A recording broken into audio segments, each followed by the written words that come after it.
Hello Okay. friends, I am Sai Blash from VNR VJT.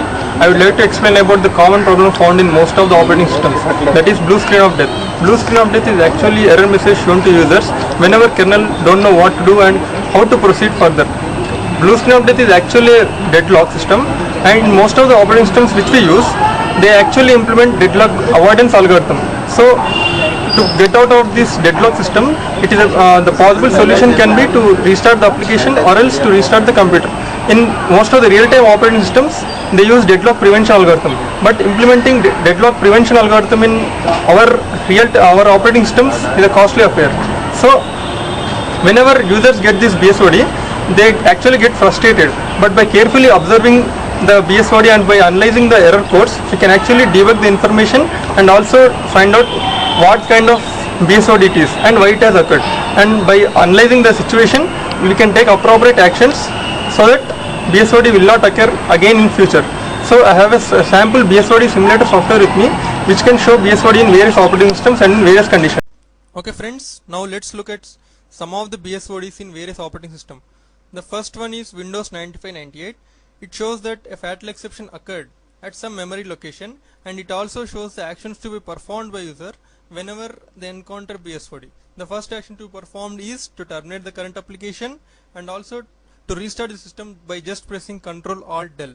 And coming to Windows XP BSOD, it is more in a detailed manner.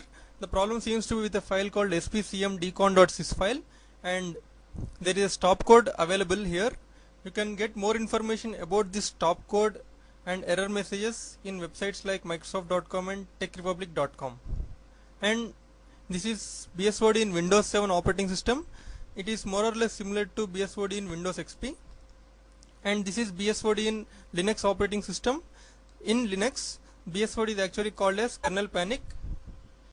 I have a BSOD simulator software with me, which is called as OLEsoft. You can Google it and you can download this software. This software requires .NET 2.0 architecture for its execution. This simulator software shows BSODs in various operating systems and in various conditions. For example, this shows BSOD in XP machine which is affected by virus. Whenever I click on it, I get a blue screen here, and the problem seems to be with a file called spcmdecon.sys file, and my computer will restart automatically after 10 seconds.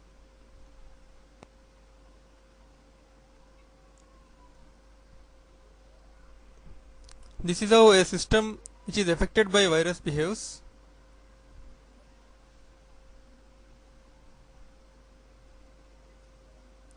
And I get a blue screen here.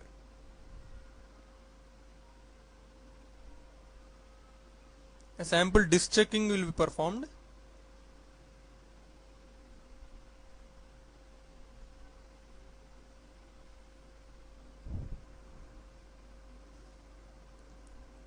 Okay, now it says disk checking has been failed. To stop the simulation, just press Ctrl Shift and Escape.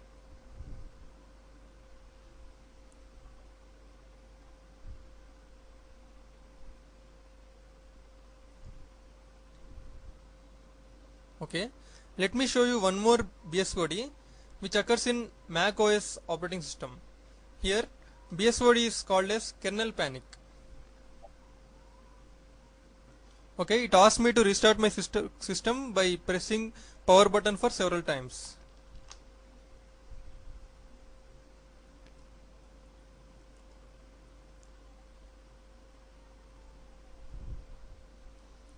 You can explore this software and you can get BSODs in various operating systems and in various conditions. And let me tell you one thing. Whenever you get a blue screen, the information about blue screen is actually stored in a memory file called memory.dmp.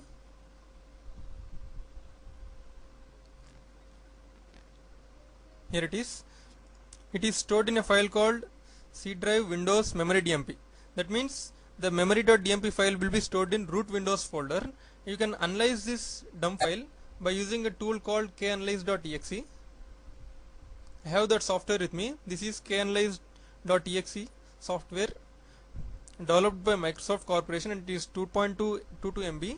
You can easily download the software and you can check the memory.dmp file for more information about the BSOD.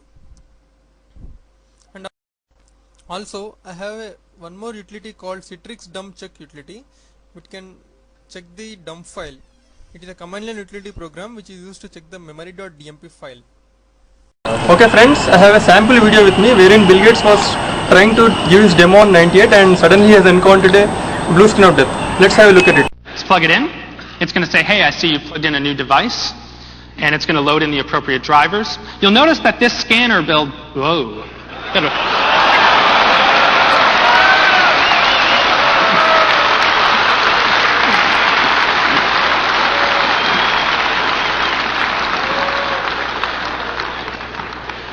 Moving right along. That must be why we're not shipping Windows 98 yet. Absolutely.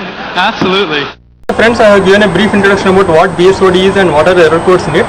So, in most of the cases, BSOD occurs because of user errors.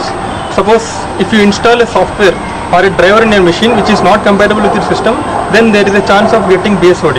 So, whenever you get a BSOD, instead of blaming Microsoft or other operating system providers, so it is better to analyze the BSOD and check the error codes for it and perform appropriate actions in order to avoid occurrence of BSOD in future. So this concludes my presentation.